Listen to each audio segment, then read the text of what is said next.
And now the time is 18 minutes past 8.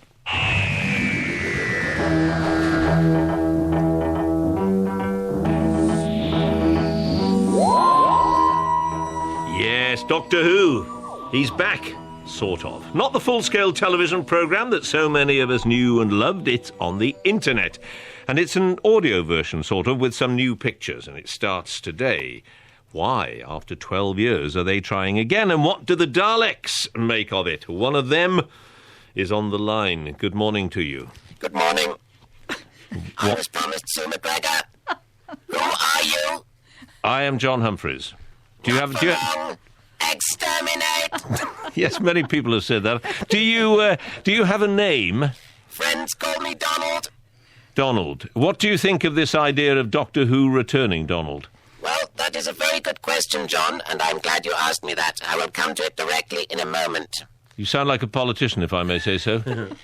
You may say so, but you will be exterminated. You see, at the end of the day, the situation we have inherited is broadly one that the Sea Devils put in place. And we intend to change that after a broad range of consultations with our members. What? I'll try the question again. What do you think of the idea of Doctor Who coming back? I think we can deal with anything that the opposition throw at us. You see, John, that basically we have a new leader now, or we rather have a leadership challenge at the moment, and Davros is not necessarily one that... allow me to finish, please, if I may finish my point. Do, please. Interrupt me first, and then I'll say that. Yes, quite so. I do normally have to interrupt before I get that, but still, do you have a particular candidate that you support in the contest? Davros Ankrum is looking strong. Yes. Yes, well, I think you're about as well informed as many of our contributors on this programme. But as for Doctor Who, is it sensible to try to resuscitate him? And you, for that matter. Again, the Dalek people will always come back. We are biding our time. When the time is right, we shall return. But only when the time is right. Right. Well, thank you very much indeed for that. It's very good of you to join us, and I look forward to seeing you, or not as the case may be, because I have with me in the studio, in the flesh. I don't know whether Daleks have flesh. I can never remember. They do, don't they, in that sort of funny thing that they occupy. Anyway, in the real flesh, I have Sylvester McCoy, the actor who played Doctor Who, the last real Doctor Who, I think it's fair to say, and Michael Hanlon, science writer for the Daily Mail, and a great fan of the classic Doctor Who. So I suppose I should ask you, Michael Hanlon, whether you think it's a good idea to bring... just to be quite clear about this, it isn't really restoring Doctor Who in its old form. No, and I think we can be very grateful for that. I think bringing back Doctor Who now would be an abomination. I think it would be. I think Doctor Who is a programme. I loved it when I was growing up, but I think it belongs in the 1960s and 1970s. It's very much of its era, and I think bringing it back now would be like bringing back Jimmy Connors to play at Wimbledon. He was great in his day, but I don't think it would stand a chance these days with do you agree with that, Sylvester McCoy? No, not at all, really, because we have, in a sense, brought it back on audio for the last couple of years. Production company Big Finish for the BBC has been producing audio Doctor Who's with brand new stories. I see. No, not just repeats, Doctors. not just sort of doctored. Oh, can I use that word? Doctored old ones, but brand new ones. Absolutely, brand new ones with Peter Davidson, myself, and Colin Baker. We've been making these stories, and they've been very successful. And so, therefore, I'm kind of very optimistic about this because it is audio, and Doctor Who seems to work very well on audio. But the idea is that it'll appear on... keep wanting to use the word broadcast. It won't be broadcast, will it? It'll be on the web. It'll be online. It'll be online, and people can log on and give it a hit and get...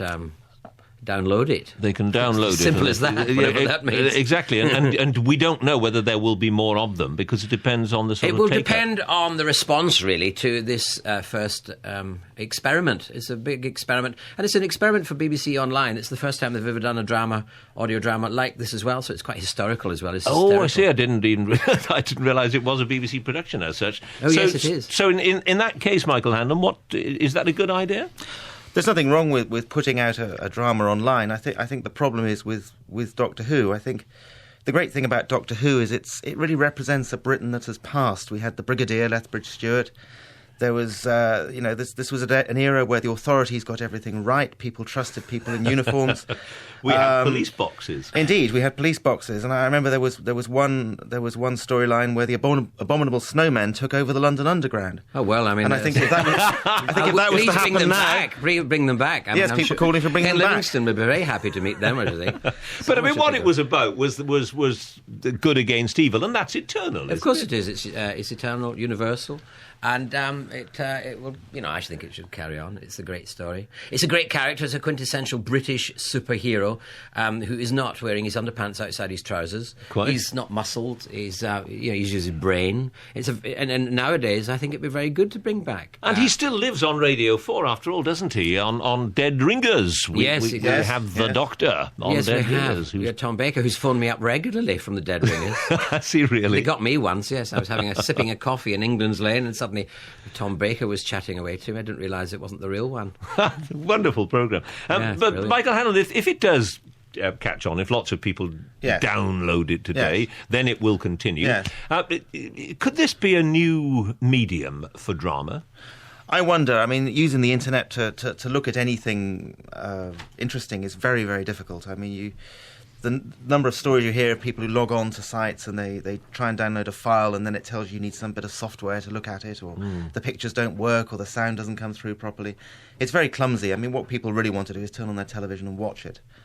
And it's a new technology still. It's young and it's growing, and it will eventually, surely they'll get over all those glitches. And one day that's all there will be. We'll be able to listen to radio, watch television, and do everything shopping online. Surely. Don't you think that's the case, Michael?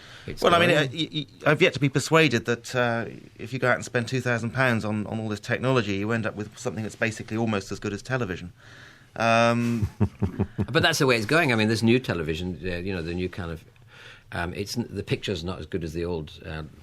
The ones in different little lines, 625 or whatever it is lines. Yeah. Well, we'll see. It's on today. It's on all day, presumably. It's on all day, anytime. Exactly. So anytime you can log on. Better give us the website very quickly if you can remember it. Panic on his face. I've got you by It's BBC Online. Well, we'll give it to you before We'll give it to you before the end of the programme. Indeed, you can get it off the Today programme website. So there we are. Michael Hanlon and Sylvester McCoy, good luck to you. Thank you both very much indeed. Pleasure. Thank you very much.